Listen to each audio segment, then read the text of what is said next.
Deepness. Here we go. Just going to drop in a little deeper.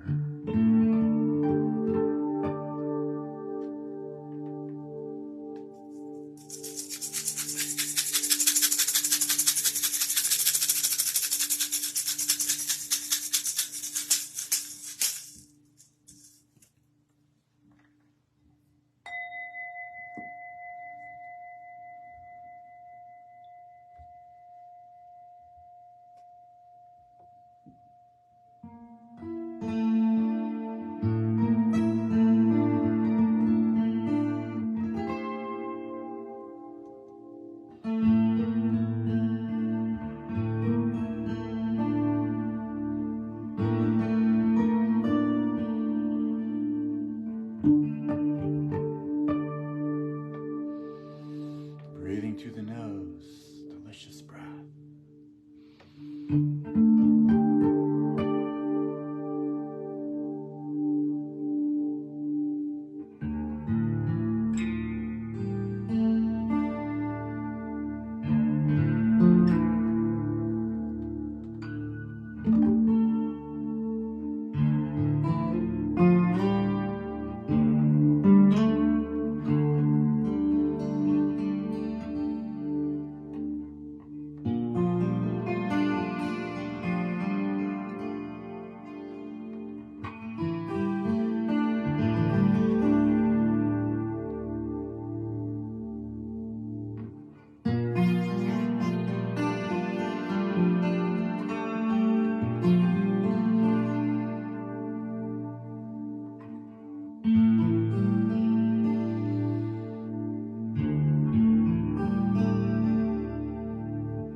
Just reading what you're writing, Mila.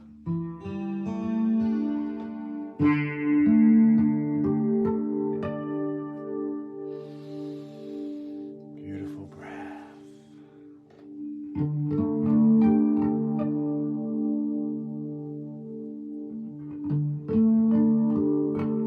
Florence and Bushka and Susan. Beautiful breath.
word says, everything is energy, and that's all there is to it.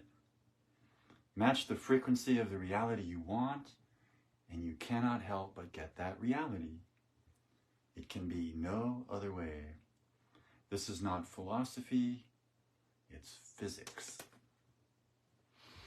So just noticing your vibratory core, right, where the deepest part of you is pure consciousness, the basis of all reality, it turns out. Reality is consciousness. Consciousness undermines reality, owns reality, is reality. We're just noticing our consciousness, deeper than the arms and legs. Namaste, Melissa. Namaste, Joan. The universe is showing up as you in this moment. Woohoo!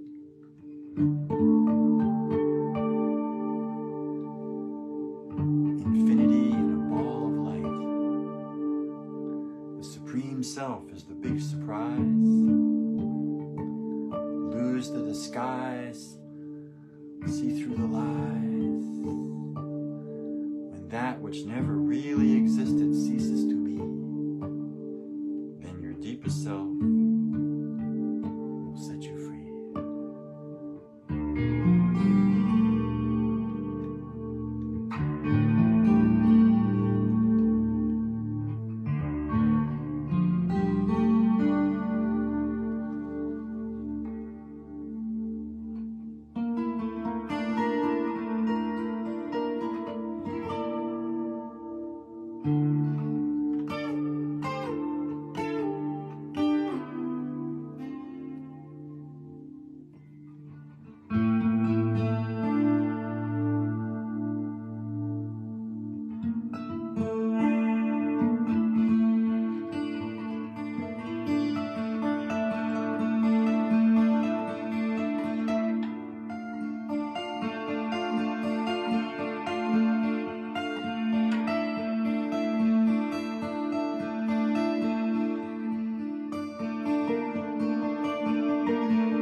To reframe the narrative, reshoot the feature, and take out the creature. Healing by dilution is a great solution.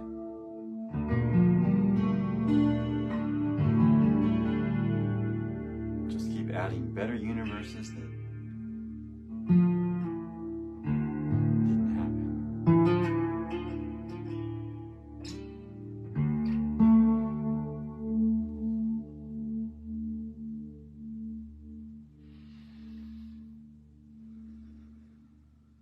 all a kind of meditation, right? When we're in the alpha state, just a little bit below the normal beta wave normalcy, a little more waveform, a little deeper.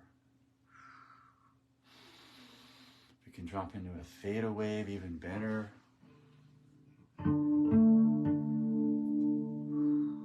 Relaxing brain.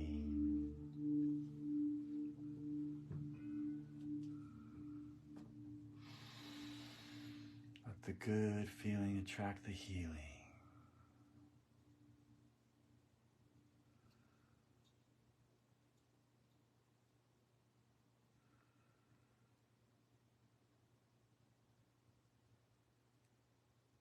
get a drone started here. It's being a little reluctant. Here we go.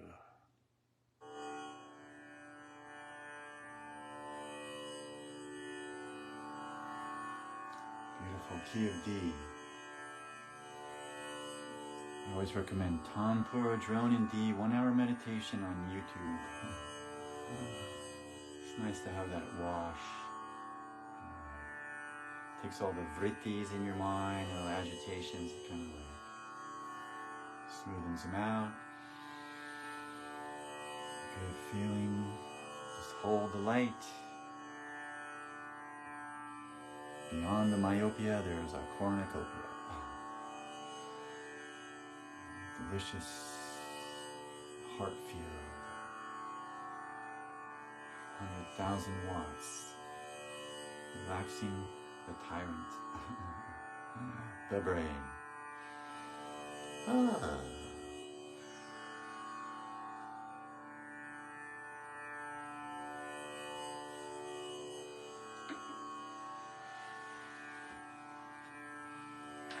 So before we do our cranial nerve dharana, let me just drone down a little deeper even.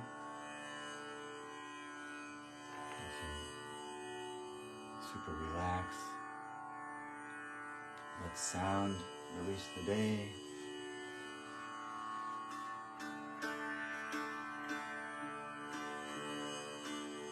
Our temporal lobe has a tape recorder that makes auditory files, evidently. It sort of is the playback during the day. Like you say the darndest things, where all sorts of things get said, and the tape recorder records what it thinks is the most important and feeds it back to us. It would explain why my dad would walk around talking to himself sometimes. It's like processing all these things that were said. So as they sort of regurgitate up, you just sort of like smoothing them back down. If they're really important, they'll be back.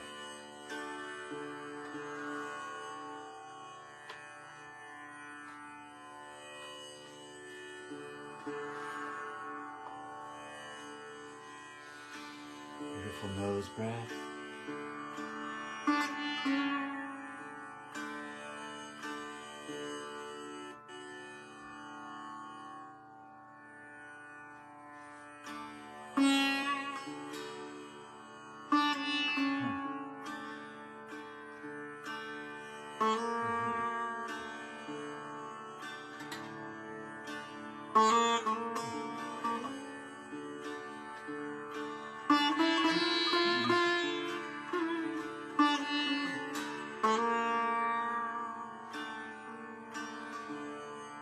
October 2nd is my Guru's Mahasamadhi Day.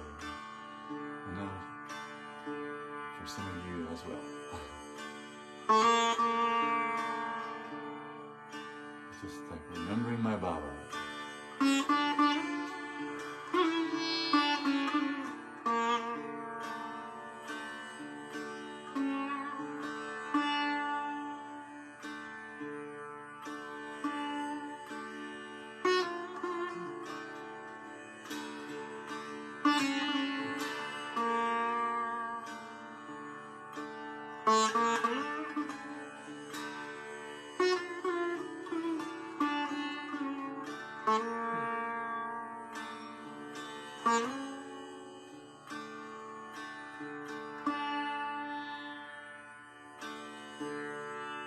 Letting the sound take you a little deeper. It's called Laya Yoga. It's like the yoga of absorption.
Noticing that you're noticing.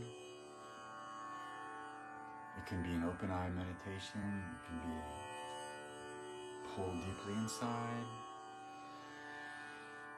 And the most important thing is just to feel that absorption. It doesn't matter what's happening on the surface when you've got that, right? It's just like, oh.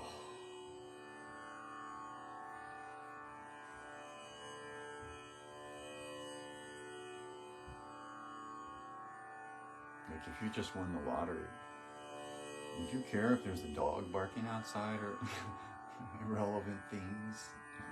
Right? You're like in the feast, right? So we're just like, wow, dropping into your deep nature. It is ultimately so naturally refreshing, self-correcting, balancing. In just a few moments in that state, right, you're going to give us many things come together.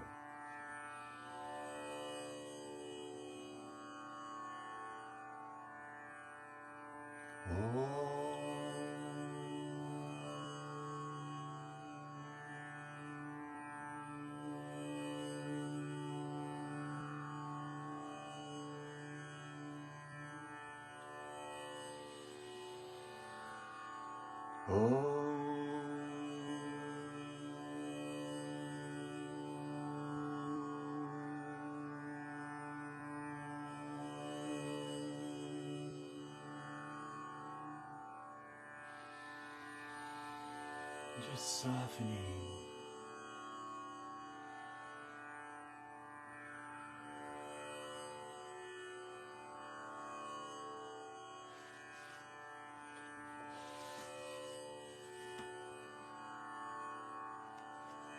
Thoughts, words, and deeds are like rosary beads. Multiple rainbow spectrosity, circling in God velocity. Golden mean ratio of recursive gravity rescues you from your own depravity. Vibrate, activate, elevate, and celebrate. Calibrate, radiate, concentrate, and meditate. Active vacuum state, supreme potentate, love includes. Ego crying and denying. Deep self, infinitely satisfying. Your vision has divine permission. On the I'm getting younger train, your future doesn't stay the same. The conscious suffering directive is the Gandhian imperative. Orthodox stuck in the box, set yourself free. They put you in jail, be like Gandhi. Put him in a box, strap him down with locks. To no avail. He'll transcend any jail. He's Gandhi. Confrontation uses force directly, but collaboration co-creates power correctly. Your inner Gandhi can come in handy.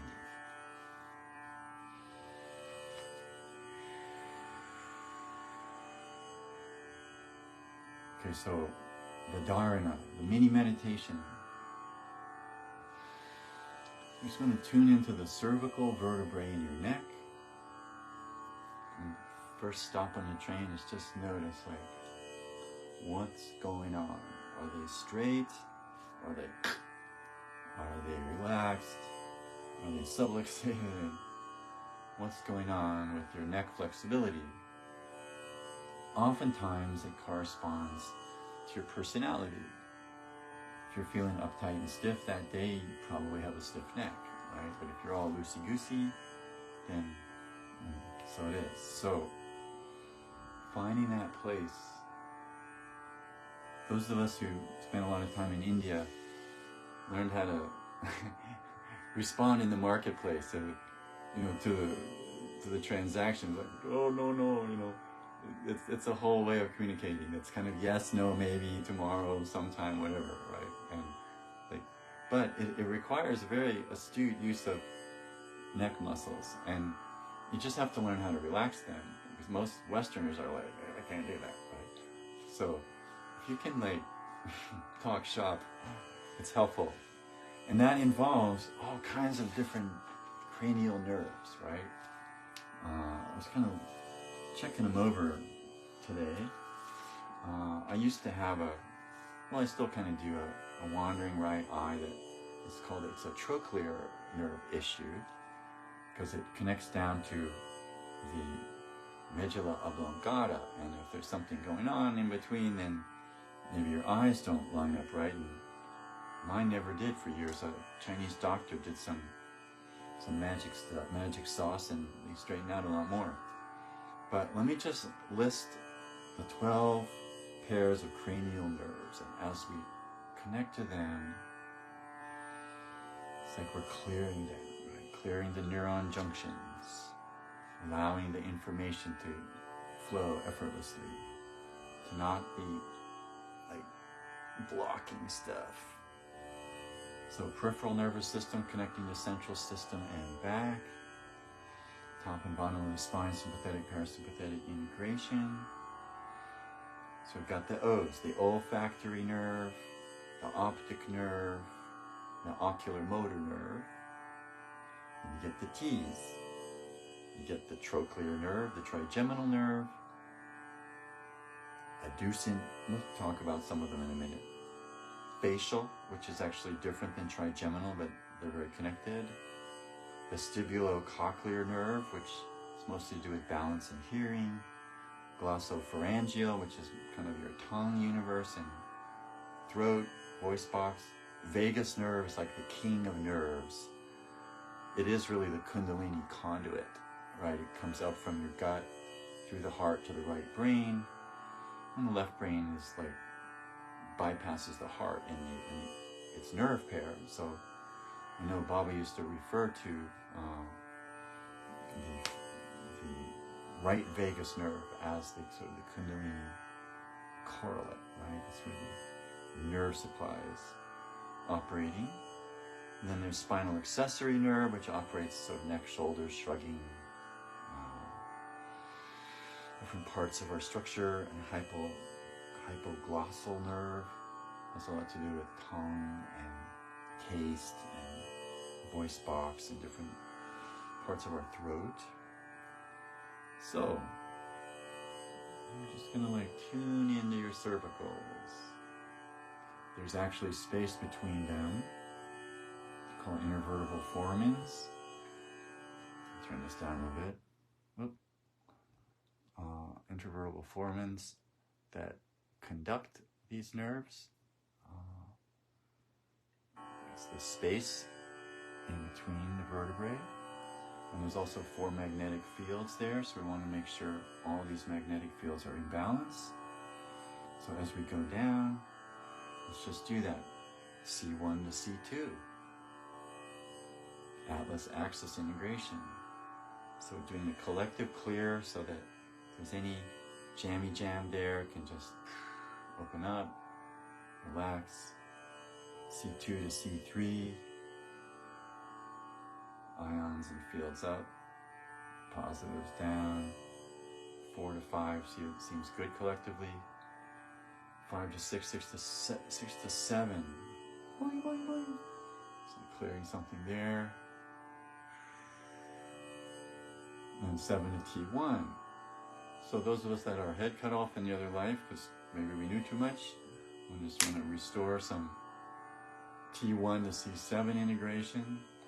You don't feel like a split off part, or you have a mind-body issue, cut off from yourself, and just restoring your head to your corpora, right? So your caput and your corporation are kachum.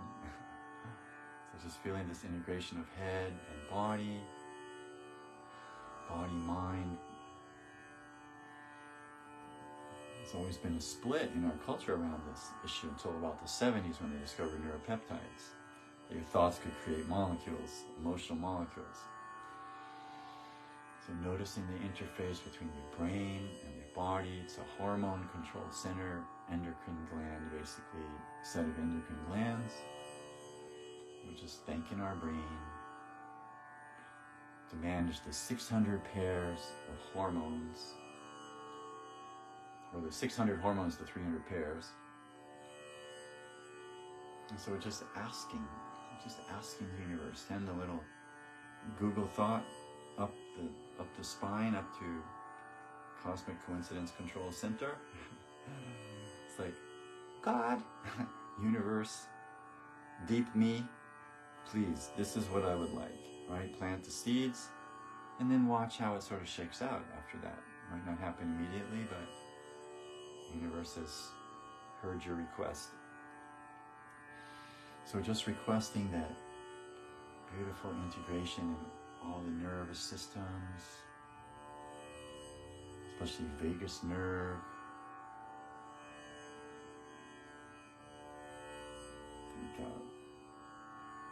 trigeminal nerve.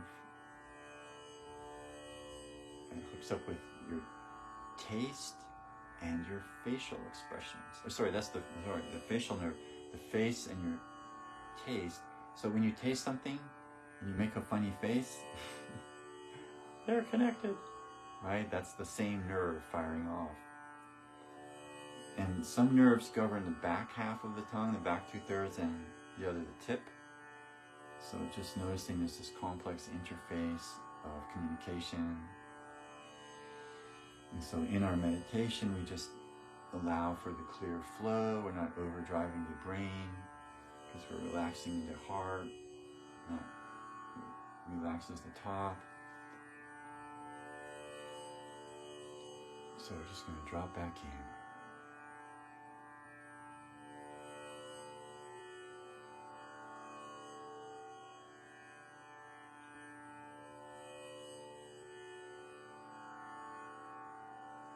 It's like a fountain of energy.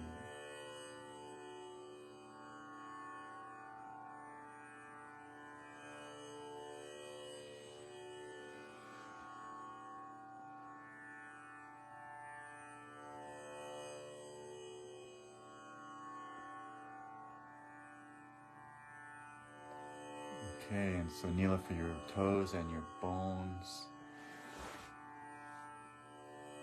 nerve supply to that spot, right? That brings it back online, and then your brain can transact it better, send the right hormones for the pressure vacuum distribution, electrical pressure. And when that's in balance, things fix themselves.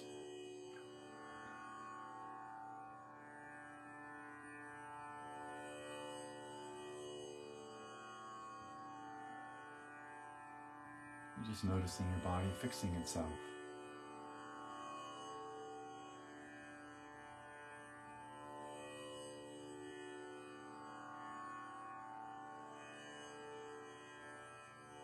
Just allowing it to do that.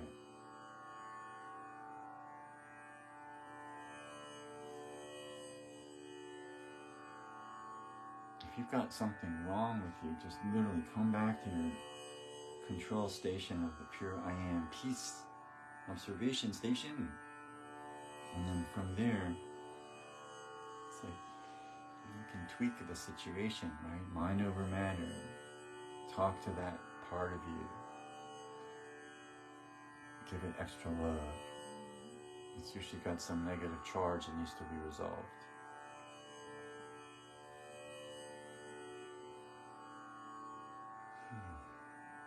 So a little story just before we end.